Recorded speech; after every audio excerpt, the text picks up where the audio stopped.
తొలిపలుకు ఛానల్కు స్వాగతం. నేను లాలిత్య. బులెటిన్లో ముందుగా హెడ్లైన్స్ చూద్దాం. నేడు రామోజీరావు జయంతి. ఏపీ సీఎం చంద్రబాబు, మంత్రి లోకేష్ నివాళులు. ఐబొమ్మ, బప్పం టీవీ పైరసీ వెబ్సైట్లు క్లోజ్. 14 రోజుల జ్యుడిషియల్ రిమాండ్లో ప్రధాన నిందితుడు ఇమ్మడి రవి. అంబేద్కర్ రాజ్యాంగ దూరదృష్టి. మంగళగిరిలో ఏపీ హైకోర్టు న్యాయవాదుల ఆధ్వర్యంలో జరిగిన కార్యక్రమంలో చంద్రబాబు. హిందూపురం అభివృద్ధికి కట్టుబడి ఉంటానని ప్రజలకు భరోసా ఇచ్చిన బాలకృష్ణ. ప్రాథమిక హక్కుల రక్షణే రాజ్యాంగ సారం. సీజేఐ గవాయ్ వ్యాఖ్యలు. రైతుల సమస్యలపై హరీష్ రావు ఆవేదన. రేవంత్ రెడ్డి ప్రభుత్వ నిర్లక్ష్యమే కారణమంటూ ఆరోపణలు. ఇప్పుడు అందరి దృష్టి ఆమెపైనే. బీహార్లో చరిత్ర తిరగరాసిన జానపద గీతాల గాయని మైథిలి ఠాకూర్. ఈ నెల 21న హైదరాబాద్ ప్రత్యేక పర్యటనకు రానున్న రాష్ట్రపతి ద్రౌపది ముర్ము. బీహార్ ఎన్నికల్లో స్ఫూర్తిదాయక విజయం. విపక్షాలను విమర్శించిన ప్రధాని మోదీ. బీబీసీపై అమెరికా అధ్యక్షుడు ట్రంప్ ఫైర్. పరువు నష్టం దావా వేస్తానంటూ హెచ్చరింపు. రామోజీరావు నిష్పక్షపాత జర్నలిజానికి నూతన ప్రమాణాలు ఏర్పరిచారని ఏపీ సీఎం చంద్రబాబు అన్నారు. ఈనాడు సంస్థల ద్వారా సమాజంపై అపూర్వ ప్రభావం చూపిన మహనీయుడు రామోజీరావు వ్యాపారాల్లోనూ ప్రజాహితం, విలువలు, నైతికతకు నిలువెత్తు నిదర్శనం అంటూ కొనియాడారు.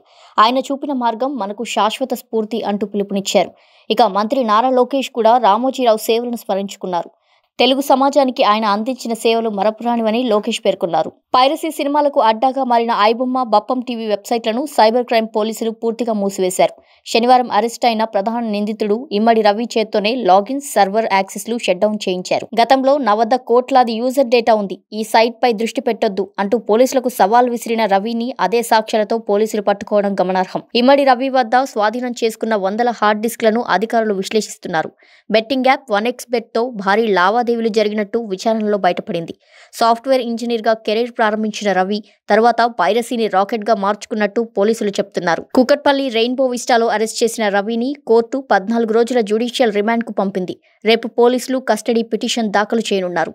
ఏపీ సీఎం చంద్రబాబు రాజ్యాంగ దినోత్సవ సందర్భంగా మంగళగిరిలో ఏపీ హైకోర్టు న్యాయవాదుల ఆధ్వర్యంలో జరిగిన కార్యక్రమంలో పాల్గొని మాట్లాడారు. దేశానికి అత్యున్నతమైన రాజ్యాంగాన్ని అందించిన బిఆర్ అంబేద్కర్ దూరదృష్టి వల్లే చాయ్వాలా కూడా దేశ ప్రధాని అయ్యే అవకాశం కలిగిందని ఆయన వ్యాఖ్యానించారు. భారత ఆర్థిక ప్రగతిపై మాట్లాడుతూ 2014లో 11వ స్థానంలో ఉన్న దేశ ఆర్థిక వ్యవస్థ ఈరోజు 4వ స్థానానికి ఎదిగిందని అన్నారు. వచ్చే ఏడాదికి 3వ అతిపెద్ద ఆర్థిక వ్యవస్థగా, 2038 నాటికి 2వ స్థానంలో, 2047 నాటికి ప్రపంచంలోనే అగ్రగామి ఆర్థిక శక్తిగా భారత్ నిలవాలని లక్ష్యంగా పెట్టుకున్నామని తెలిపారు. ప్రజాస్వామ్యం దారి తప్పినప్పుడు దాన్ని గాడిలో పెట్టేది న్యాయ వ్యవస్థేనని చంద్రబాబు పేర్కొన్నారు.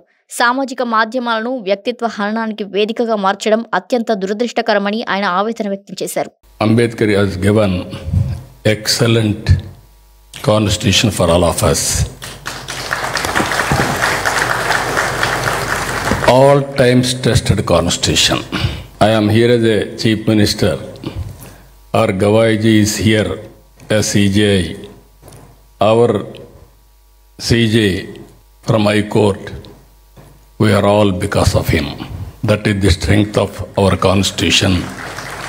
Even beauty of our constitution, Narendra Modi ji has claimed very proudly, I was a Chaiwala.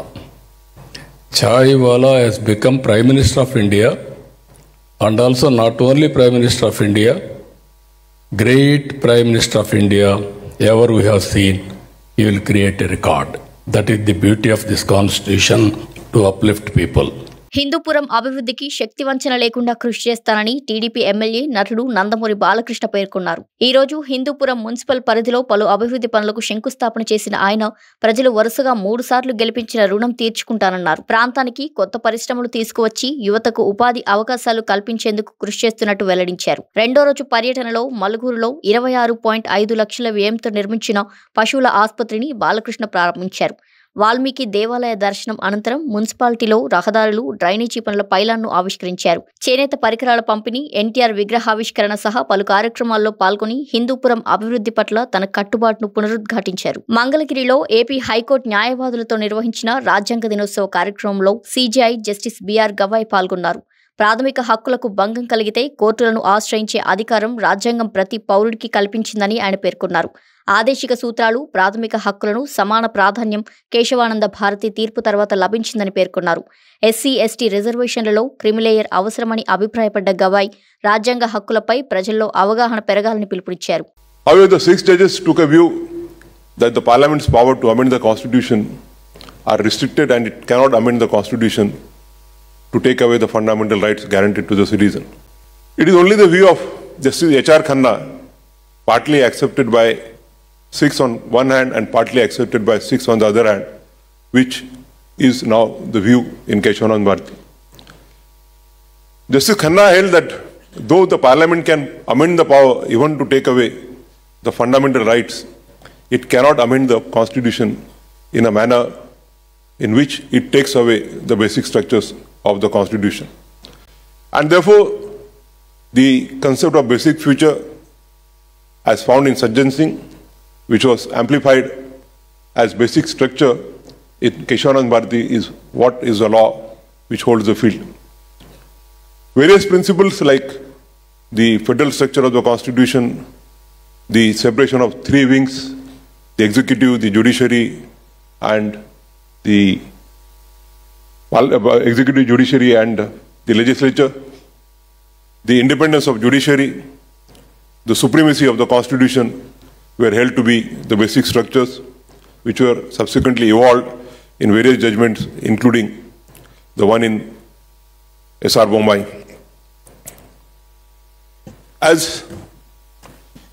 has been observed by the Honorable Chief Minister, it is all the 3 wings of the Constitution, that is the legislature, the executive, the judiciary, which are enjoined upon to carry forward the mandate of the Constitution to bring in social and economic justice.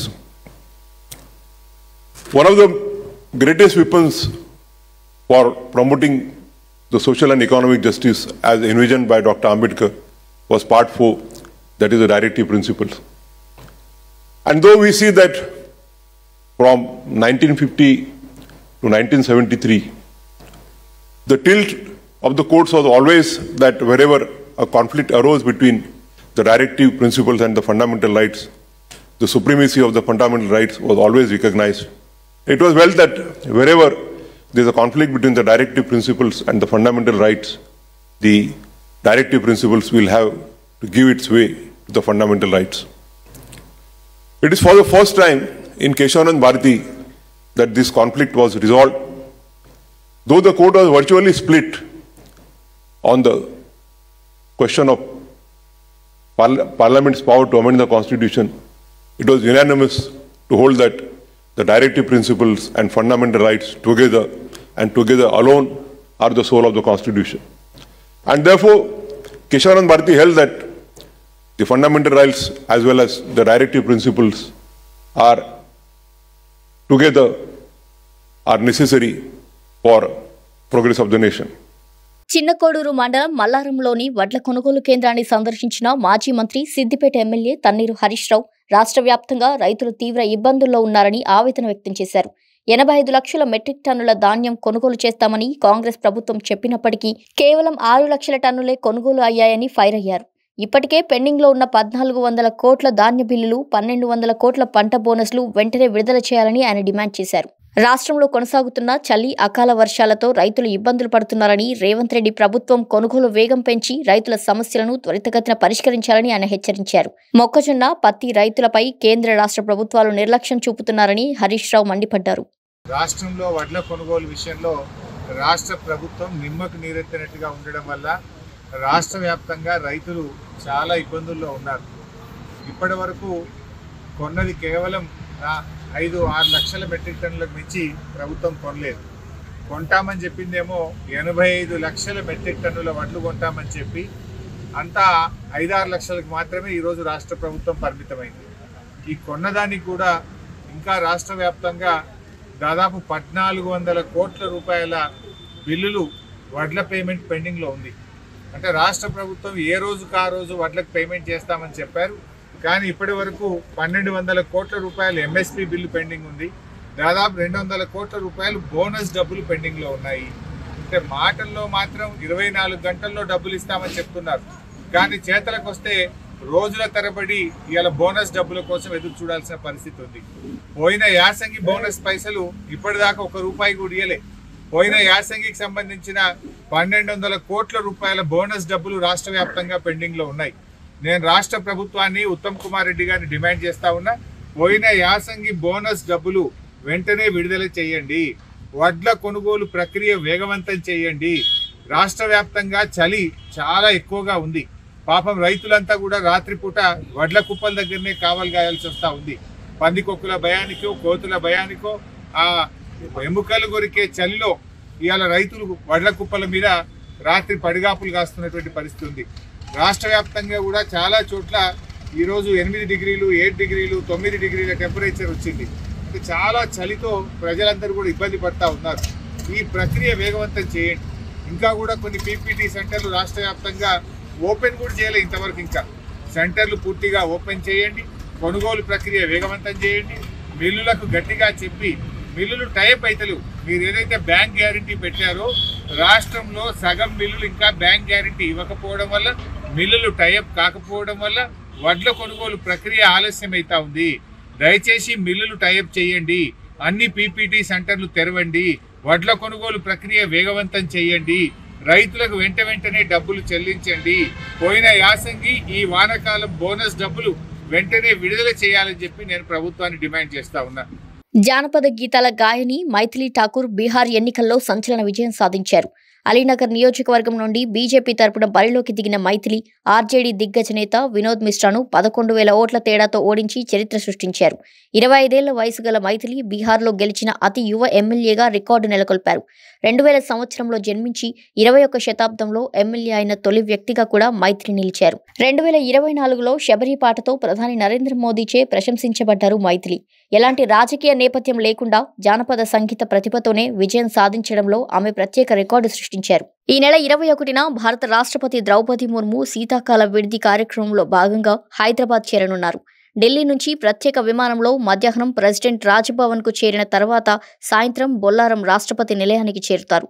ప్రతి సంవత్సరం జరుగుతున్న సాంప్రదాయానుసారం ఈసారి కూడా రాష్ట్రపతి 2 రోజుల పాటు నగరంలో ప్రత్యేక పర్యటన నిర్వహించనున్నారు. పర్యటనను దృష్టిలో ఉంచుకొని రాష్ట్ర యంత్రాంగం భద్రతా ఏర్పాట్లను కట్టుదిట్టం చేసింది. రాష్ట్రపతి ముర్ము భారతీయ కళా మహోత్సవంలో పాల్గొని దేశవ్యాప్తంగా వచ్చిన కళాకారులను ప్రోత్సహిస్తారు. ఈ మహోత్సవం ద్వారా కళా సాంస్కృతిక రంగానికి ప్రత్యేక ప్రోత్సాహం లభించనుందని అధికారులు తెలిపారు. 22వ తేదీన ఆమె బేగంపేట్ ఎయిర్పోర్ట్ ద్వారా పుట్టపర్తికి బయలుదేరనున్నారు. నగరంలోని కీలక ప్రాంతాల్లో భద్రతా బలగాలు హై అలర్ట్లో ఉన్నాయి. సూరత్లో బీహారీ సంఘాల సన్మాన కార్యక్రమంలో పాల్గొన్న ప్రధానమంత్రి నరేంద్ర మోదీ బీహార్ అసెంబ్లీ ఎన్నికల ఫలితాలను వ్యాఖ్యానించారు. విపక్ష పార్టీలు కులతత్వ విషాన్ని చిమ్మే నేతలను, ముస్లిం లీగ్ మరియు మావోయిస్టు భావజాలం కలిగిన వారిని ప్రజలు తిరస్కరించారని మోడీ తెలిపారు. మోదీ ప్రకారం దళితులకు అధికంగా ఉన్న 38 స్థానాల్లో ఎన్డీఏనే 34 సీట్లు కైవసం చేసుకుని అధికార ఎన్డీఏ 202 స్థానాల్లో విజయం సాధించి రాష్ట్రంలో రికార్డు సృష్టించింది. కాంగ్రెస్ ఆర్జేడీ మహాగఠబంధన్ కేవలం 34 సీట్లలో విజయం సాధించిందని, రాహుల్ గాంధీ నేతృత్వంలోని కాంగ్రెస్ పార్టీ తన పొరపాట్లపై ఆత్మ పరిశీలన అవసరం ఉందని మోదీ సూచించారు. ప్రధాని మోదీ మిత్రపక్షాలకు, కార్యకర్తలకు కూడా విపక్ష నేతల నిర్లక్ష్యం, ఈవీఎం, ఓటర్ జాబితా మీద నిందలు వేశారు. బీహార్ ప్రజల తీరుతో కులతత్వ రాజకీయాలు పూర్తిగా తిరస్కరించబడినట్టు ఆయన స్పష్టంగా తెలిపారు. ये चुनाव सूरत में रहने वाले बिहार के मेरे भाई बहनों की तो पल पल की नजर थी और मैंने देखा है कि बिहार के लोगों को राजनीति समझानी नहीं पड़ती है.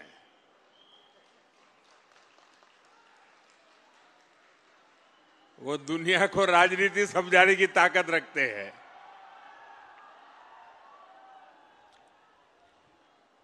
देखिए, इस चुनाव में एनडीए गठबंधन जो विजयी हुआ है और महागठबंधन जो पराजित हुआ है, वो दोनों के बीच में 10% जितने वोट का फर्क है. 10%, ये बहुत बड़ी बात है जी. यानी सामान्य मतदाता ने एक तरफा, और मुद्दा क्या? विकास. आज बिहार के अंदर विकास के प्रति जो ललक है हर जगह पे महसूस होती थी। और मैंने देखा था जब कोविड के समय देश भर से हमारे श्रमिक भाई बहन मुसीबत में थे, लॉकडाउन था, पैदल चल चल करके अपने वतन की ओर जा रहे थे।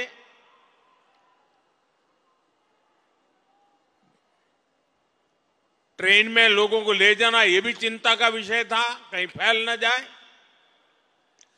लेकिन मुझे एक बार वीडियो कॉन्फ्रेंस से बिहार के लोगों से बात करने का मौका मिला और जो उन्होंने मुझे बताया वो बड़ा मेरे लिए सुखद था। वे पैदल गए थे, कई लंबे लंबे समय तक पैदल चले, कहीं व्हीकल मिला फिर पैदल गए। कुछ लोगों ने वहां जाकर के इस समय का उपयोग करके कोई न कोई व्यवसाय शुरू किया। और जब मेरी उनसे वीडियो कॉन्फ्रेंस से बात हुई तो मैं हैरान था कि इतने कम समय में उन्होंने इतनी प्रगति कर दी थी। तो उन्होंने कहा कोविड हमारे लिए तो आशीर्वाद बन गया। बोले अब हम तो किसी राज्य में वापस नहीं जाएंगे, हम तो यहीं रहेंगे। ये बिहार के लोगों की ताकत है। और वही बिहार आज दुनिया भर में छाया हुआ है। दुनिया में कहीं जाइए बिहार की टैलेंट आपको नजर आएगी। और ऐसा बिहार अब विकास में नई ऊंचाई को प्राप्त करने का मिजाज दिखा रहा है। అమెరికా అధ్యక్షుడు డొనాల్డ్ ట్రంప్ క్యాపిటల్ హిల్ పై తన ప్రసంగాన్ని బీబీసీ మార్చినందుకు చట్టపరమైన చర్యలు తీసుకుంటానని హెచ్చరించారు. ట్రంప్ ప్రకారం వచ్చే వారంలో బీబీసీపై 100 కోట్ల నుండి 500 కోట్ల డాలర్ల పరిహార దావా వేస్తానని తెలిపారు. తన నోటి నుండి రాని మాటలను తప్పుగా ప్రసారం చేసి మోసం చేసినట్టు ఎడిటింగ్ లోపాన్ని గుర్తించి బీబీసీ క్షమాపణలు అడిగినప్పటికీ జరిగిన నష్టానికి పరిహారం చెల్లించడానికి నిరాకరించిందని ట్రంప్ అన్నారు. అంతకుముందు 100 కోట్ల డాలర్ల దావా వేస్తానని ఇప్పటికే ప్రకటించినట్టు గుర్తు చేశారు. బీబీసీ ఖండన ప్రకారం ట్రంప్ డిమాండ్ చేసిన $1 బిలియన్ పరిహారం చెల్లించడానికి బీబీసీ నిరాకరించినట్టు సమాచారం. ఇవి ఇవాల్టి బులెటిన్ డీటెయిల్స్. మరో బులెటిన్తో మళ్ళీ కలుద్దాం. చూస్తూనే ఉండండి తొలి పలుకు న్యూస్.